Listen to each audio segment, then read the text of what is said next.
Très heureux de vous accueillir encore une fois à l'émission de télévision Les Actualités prophétiques, alors que nous allons parler encore une fois du retour glorieux de notre Seigneur Jésus-Christ.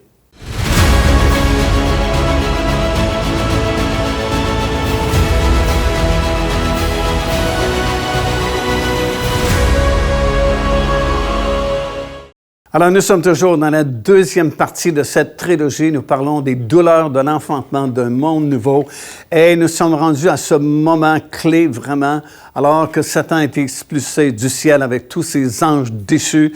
Et il y a tous ces démons et tous ces anges déchus, même de l'époque de Noé, qui sont vivants sur la planète et qui vont tourmenter la population mondiale. Et c'est à ce moment-là que l'Antéchrist réussit à devenir, justement, le gouvernement mondial. Et à compter de ce moment-là, il reste exactement 3 années et demie avant le retour physique et littéral du Seigneur Jésus-Christ sur cette planète pour mettre un terme à ses jugements et à la colère de Dieu et établir son royaume sur la terre. Mais ce sera un temps très difficile et c'est pourquoi le Seigneur va utiliser des moyens vraiment très particuliers. Alors, si vous lisez attentivement le livre de l'Apocalypse, tout le long des 7 années de tribulation, ce sont des choses vraiment exceptionnelles, des choses spectaculaires avec lesquelles Dieu va travailler, justement parce que l'Église n'est plus ici. Alors Dieu utilise d'autres moyens, des moyens quelquefois vraiment très sensationnels. Et c'est ce que je veux vous présenter. Il y a quelque temps passé, nous avons filmé une vidéo en Israël, justement à la citadelle de David, où nous parlons de ces 3 messagers spéciaux. En fait, ce sont 3 anges que Dieu va envoyer pour avertir la population mondiale de certains événements qui vont se produire et qui ne seront pas très agréables, mais ça va donner l'opportunité à des millions de personnes de se repentir et d'accepter le Seigneur Jésus-Christ et d'être sauvés même vers la fin de ces 7 années de tribulation. Alors, on va se déplacer en Israël, à la citadelle de David, pour parler de ce sujet. Nous allons pénétrer à l'intérieur de ce qu'on appelle la citadelle de David. Citadelle de David est située au cœur même de la ville de Jérusalem, a servi de forteresse autrefois, mais aujourd'hui, c'est vraiment un lieu touristique que nous pouvons visiter et nous allons partager avec vous dans la citadelle de David au sujet de ces 3 messagers vraiment très spéciaux que Dieu va utiliser dans la dernière partie des 7 années de tribulation afin d'apporter chacun un message très spécial à la population mondiale. Maintenant, bien sûr, il faut réaliser qu'à la fin des 7 années de tribulation, nous sommes dans un temps très spécial, très particulier, et c'est pourquoi le premier messager, ce premier ange, a un message du salut, un message qui annonce l'Évangile éternel de Dieu, et c'est la raison pour laquelle Dieu utilise un ange, parce que l'Église n'est plus là. Alors, si l'Église devait traverser les 7 années de tribulation, ben, ce serait le rôle de l'Église de prêcher la bonne nouvelle, parce que le message de la prédication du salut en Jésus-Christ a été confié à l'Église. Jésus, avant de retourner au ciel, a bien dit « Allez par toutes les nations du monde et annoncez la bonne nouvelle », et ainsi de suite. Parce que Dieu utilise un ange ici, cela prouve que l'Église n'est plus sur cette terre, parce que ce serait son travail à elle de prêcher l'Évangile. Le deuxième ange va annoncer le jugement sur la Babylone, dont nous aurons l'occasion de parler plus en détail un peu plus tard dans d'autres émissions. Et le troisième ange a un message très sévère. Il avertit la population mondiale de ne pas prendre la marque de la bête qui sera imposée à partir du milieu des 7 années de tribulation par le faux prophète. Et un ange, Dieu se donne la peine d'envoyer un ange circulant autour du globe pour dire « Ne prenez pas la marque de la bête, parce que tous ceux qui prendront cette marque, il n'y a pas de salut possible. » Alors, on se rend à la citadelle de David pour plus de détails.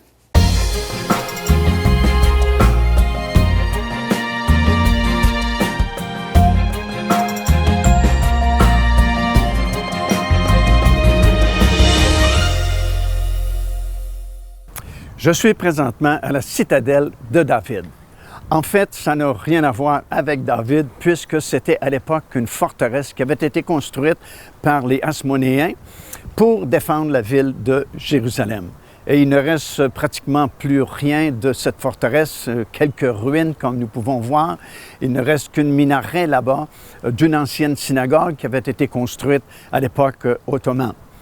Il y a également la tour de Phasaël qui est juste derrière moi, qu'Hérode le Grand avait fait construire pour son frère. Et d'ici, nous avons une vue vraiment imprenable sur la ville de Jérusalem. Nous voyons le dôme du rocher, nous voyons la montagne des Oliviers et c'est vraiment une vue spectaculaire. Dans notre série d'études, nous sommes rendus au 14e chapitre du livre de l'Apocalypse. Et déjà dans les premiers versets de ce 14e chapitre, nous voyons les 144 000 Juifs qui avaient été scellés au début des 7 années de tribulation. Ils ont été enlevés, comme nous avons vu, au 12e chapitre du livre de l'Apocalypse, qui se situe juste au milieu des 7 années de tribulation. Mais ici, au chapitre 14, nous les voyons au ciel, sur la montagne de Sion.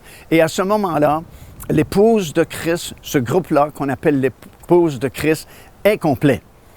Comme nous l'avons enseigné précédemment, l'épouse de Christ est composée des prémices des saints de l'Ancien Testament, les prémices des saints du Nouveau Testament et les prémices de la dernière génération en Israël. Et ce principe-là avait été établi par Dieu il y a très longtemps lorsqu'il a fait sortir son peuple d'Égypte pour le conduire dans le pays promis, le pays de Canaan. Il a établi ce principe-là dans le livre du Lévitique. Nous lisons dans le 23e chapitre et au verset 10, le Seigneur dit « Quand vous serez entrés dans le pays que je vous donne et que vous y ferez la moisson, vous apporterez au sacrificateur une gerbe, prémisse de votre moisson. Il agitera de côté et d'autre la gerbe devant l'Éternel, afin qu'elle soit agréée. Le sacrificateur l'agitera de côté et d'autre le lendemain du sabbat. » Alors voilà, le principe des prémices vient d'être établi. Et ce principe-là veut tout simplement dire que lorsque les moissons sont prêtes, et on sait qu'il y avait 3 moissons annuelles en Israël, l'orge, le blé et les autres fruits, l'orge au tout début de la saison au printemps, le blé au cœur de l'été et les autres fruits vers l'automne. Nous savons aussi que ces 3 moissons coïncidaient avec les 3 grandes fêtes annuelles, la Pâque, la fête de la Pentecôte et la fête des tabernacles. Et le principe des prémices disait, bien, on ne peut pas moissonner le champ d'orge, de blé ou les autres moissons, tant et aussi longtemps qu'on n'a pas prélevé les prémices de ce champ-là et que nous ne les avons pas offertes au sacrificateur au temple, qui lui va les offrir à l'Éternel afin qu'elles soient agréées. Alors le principe n'est pas seulement pour l'agriculture, les moissons, mais ça s'harmonise également avec la résurrection des justes. Et c'est pourquoi dans ces 3 groupes, les saints de l'Ancien Testament, les saints du Nouveau Testament et ceux qui ont été appelés durant la dernière génération d'Israël, ces 3 groupes-là, bien, les prémices doivent d'abord être prélevées. Nous savons qu'ils ont été prélevés, elles ont été plutôt prélevées dans l'Ancien Testament par ces plusieurs saints qui sont ressuscités. Lorsque la trompette sonnera durant la 2e moisson, celle du blé, celle de l'Église, ceux qui sont prêts monteront, ils feront partie des prémices. Et ces 144 000 dont nous lisons ici, bien, ils font partie des prémices de la dernière génération en Israël. D'ailleurs, si vous lisez attentivement dans ce 14e chapitre, c'est bien spécifié quelles sont les prémices, justement, d'Israël. Alors, c'est impossible que l'Église traverse les 7 années de tribulation parce qu'alors, on briserait le principe des prémices établis par Dieu lui-même. Si l'Église devait traverser les 7 années de tribulation, ça veut dire que les âmes des martyrs seraient au ciel avant l'Église. Ça voudrait dire que la grande foule du chapitre 7 serait au ciel avant l'Église. Ça voudrait dire que les 144 000 Juifs seraient au ciel avant l'Église. Ça voudrait dire également que la moisson de la terre du 15e chapitre du livre de l'Apocalypse serait également au ciel avant l'Église. Et c'est un non-sens parce que ça briserait justement le principe des prémices que Dieu lui-même a établi dans le livre du Lévitique, chapitre 23 et le verset 10. Alors, je suis toujours à la citadelle de David à Jérusalem et nous sommes en train d'étudier ensemble le 14e chapitre du livre de l'Apocalypse. Et nous avons vu dans les premiers versets déjà que les 144 000 Juifs sont rendus au ciel. Et à ce moment-là, l'épouse du Seigneur Jésus-Christ, le groupe est complet, puisque les 3 moissons sont moissonnées et tous les saints de l'Ancien Testament qui faisaient partie de ce groupe-là, les saints du Nouveau Testament et ceux de la dernière génération en Israël ont été enlevés, sont maintenant au ciel et le groupe de l'épouse de Christ est complet. Maintenant, des versets 6 jusqu'à 20 de ce 14e chapitre, on va lire des choses vraiment exceptionnelles puisqu'il y aura 3 messagers, 3 anges spéciaux que Dieu va envoyer et ils vont circuler autour de la planète, autour de la Terre et chacun va apporter un message vraiment très particulier pour les habitants de cette planète. Il ne faut pas se surprendre de cela parce que même si c'est un phénomène vraiment extraordinaire, puis que c'est des choses qu'on n'est pas habitué de voir présentement, puisque depuis le début des 7 années de tribulation, le temps de la grâce est terminé, le temps de l'Église, c'est fini, et nous entrons à ce moment-là dans une autre dispensation où il y a beaucoup de choses extraordinaires qui se produiront, beaucoup de signes, beaucoup de miracles, beaucoup de phénomènes extraordinaires vont se produire durant ces 7 années-là, dont ces 3 anges qui vont circuler autour du globe. Alors, le premier ange, nous apprenons qu'il a comme mission d'annoncer l'Évangile éternel. Alors, voilà un ange, ce n'est plus un prédicateur, ce n'est plus un pasteur ou un évangéliste qui va prêcher l'Évangile, mais un ange de Dieu lui-même va circuler autour de la planète afin d'annoncer cet Évangile éternel, l'évangile du royaume. Et voilà une preuve de plus que l'Église ne peut traverser les 7 années de tribulation, parce que si c'était le cas, ce serait à elle, l'Église, de prêcher l'Évangile. Mais parce que l'Église, son travail ou sa mission est terminée, Dieu doit se servir des anges pour annoncer la bonne nouvelle. Et cet ange est envoyé pour prêcher cet évangile éternel. Et vous savez, au temps même de Corneille, dans le livre des Actes des Apôtres, Dieu aurait pu se servir d'un ange pour lui annoncer l'Évangile, mais il ne l'a pas fait parce que c'était le temps de l'Église. L'ange est bienvenu dans la maison de Corneille pour le saluer et lui dire « Fais venir Simon-Pierre » qui était à Joppé à ce moment-là, parce que lui va t'annoncer des paroles par lesquelles tu pourras être sauvé. Alors, vous voyez, Dieu a envoyé l'ange dans la maison de Corneille, à Césarée-Maritime, sur le bord de la mer Méditerranée, mais tout ce que l'ange pouvait faire, c'est de le saluer et de lui transmettre ce message que Dieu lui avait demandé de transmettre, c'est-à-dire « Fais venir Simon-Pierre, lui pourra t'annoncer les paroles par lesquelles tu pourras être sauvé. » Mais ici, dans le livre de l'Apocalypse, Dieu se sert d'un ange pour justement prêcher l'Évangile. Voilà une grande preuve que l'Église ne sera pas là. Et il aura beaucoup de succès parce que tout de suite après, nous lisons une grande moisson d'âmes. Et dans le 15e chapitre du livre de l'Apocalypse, nous les voyons, ces personnes-là, déjà rendues au ciel, parce qu'évidemment, à cette époque-là, ce ne sera pas facile de s'identifier à Dieu et de dire que nous avons accepté l'Évangile qui a été prêché.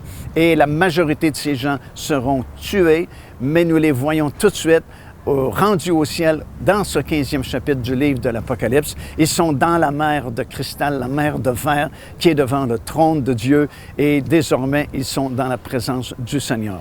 Alors déjà, voilà un premier messager que Dieu va envoyer pour annoncer, encore une fois, l'Évangile avant que cette année de tribulation ne se termine et qu'alors il soit trop tard parce que nous allons encore une fois changer de dispensation et entrer dans le règne de 1000 ans.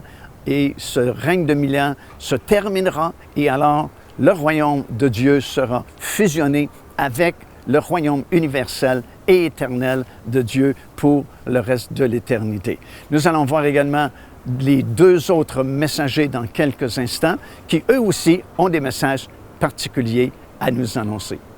Alors, nous sommes en train de parler de cette série de 3 messagers spéciaux qui vont circuler autour du globe vers la fin des 7 années de tribulation.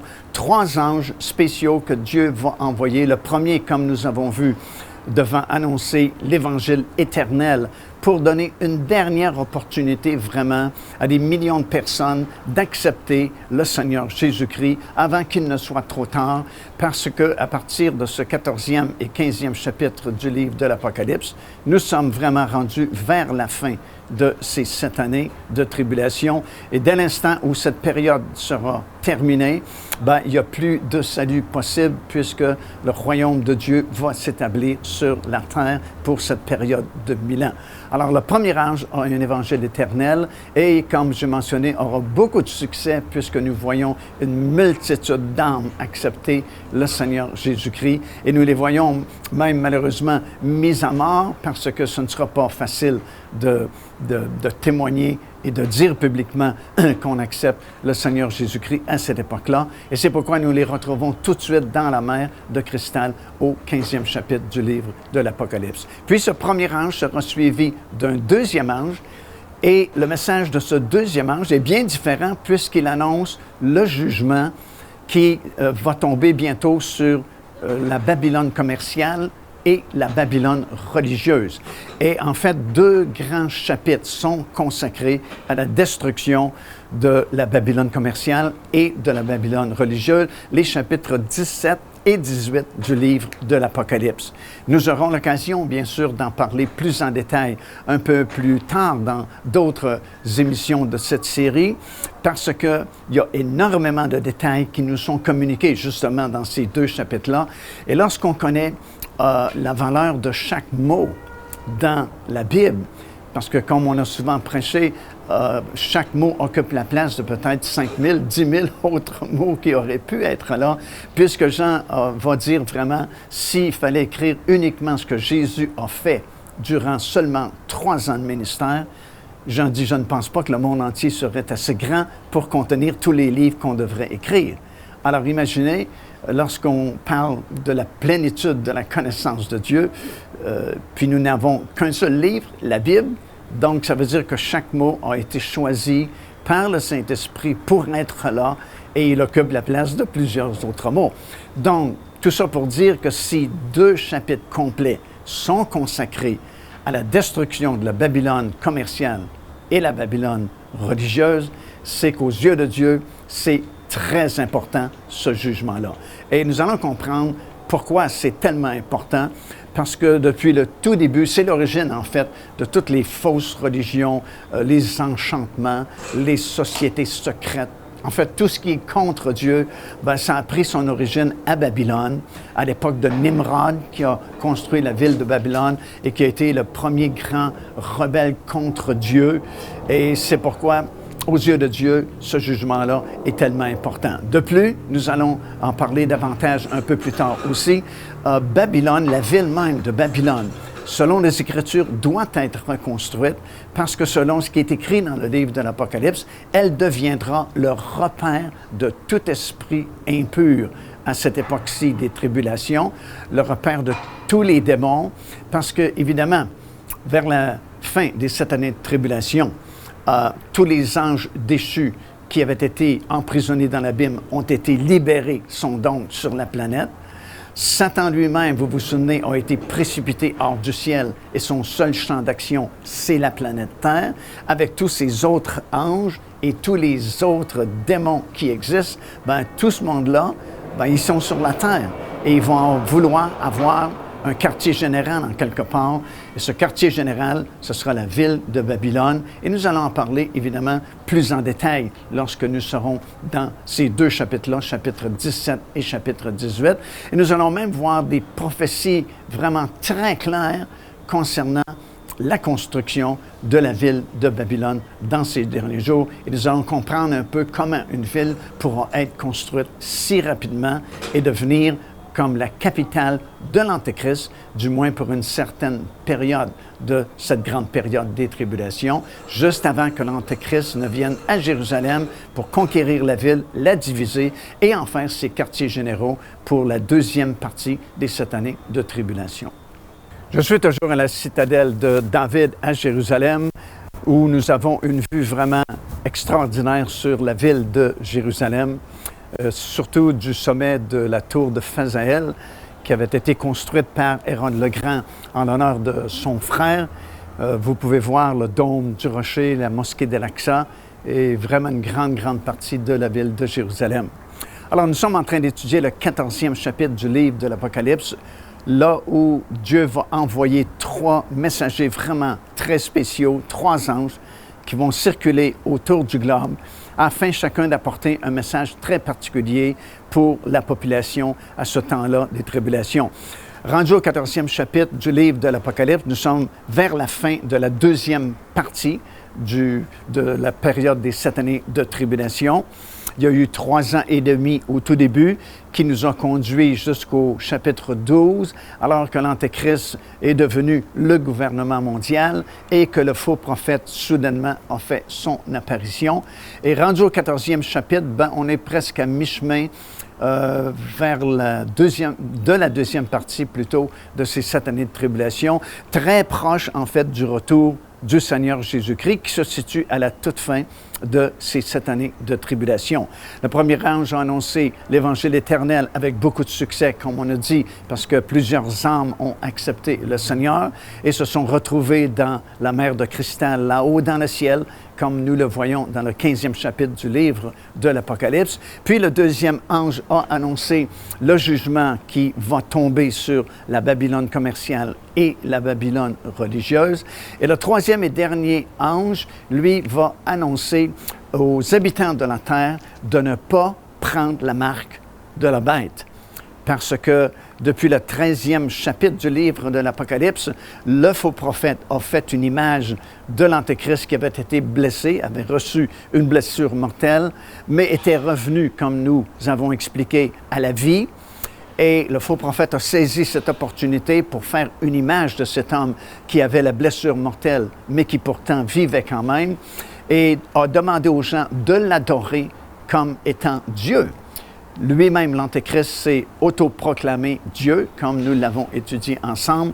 Et là, le faux prophète va demander aux gens de s'identifier de façon vraiment très tangible à ce gouvernement mondial en prenant la marque du gouvernement. Et selon la parole de Dieu, cette marque, cette identification ressemble à un 666, ou dans le texte original, ce sont des lettres qui peuvent s'apparenter à l'islam d'aujourd'hui.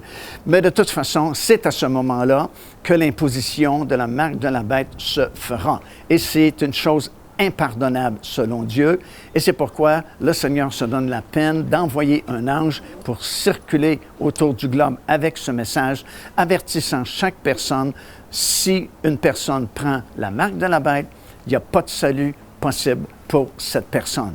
Alors c'est très sérieux, c'est très grave, parce que ceux qui prendront cette marque seront condamnés éternellement sans possibilité de repentance ou de rachat de la part de l'Éternel. C'est difficile à comprendre pourquoi. Il y a certaines solutions qui ont été proposées. Par exemple, c'est possible qu'à cette époque, l'ADN humaine soit changé, comme ce fut le cas au temps de Noé, lorsque ces anges déchus ont quitté leur demeure et ont créé toute une génération, la race des géants, qui n'étaient plus totalement humains, mais c'était devenu des personnes hybrides, peut-être que la même chose peut se produire à notre époque, puisque Jésus lui-même nous a prévenus dans Matthieu chapitre 24 qu'il en serait à la fin comme c'était à l'époque de Noé. Alors, si ça se produit tel quel, ces gens c'est pas possible de les racheter ou de les sauver parce qu'ils ne sont plus totalement humains, mais sont plutôt partie humains et partie surnaturelle, deviennent des personnes hybrides, et c'est pourquoi il n'y a pas de salut possible, parce qu'en dehors de ça, Dieu est un Dieu de miséricorde, un Dieu qui pardonne facilement, et si ce péché-là est impardonnable, si ceux et celles qui prendront la marque de la bête sont condamnés éternellement, c'est qu'il y a une raison très valable derrière ça. Et c'est vraiment une possibilité que l'ADN soit transformé au point que ce ne sont plus vraiment totalement des êtres humains à 100%, d'où la raison pour laquelle ils ne peuvent être rachetés par l'Éternel.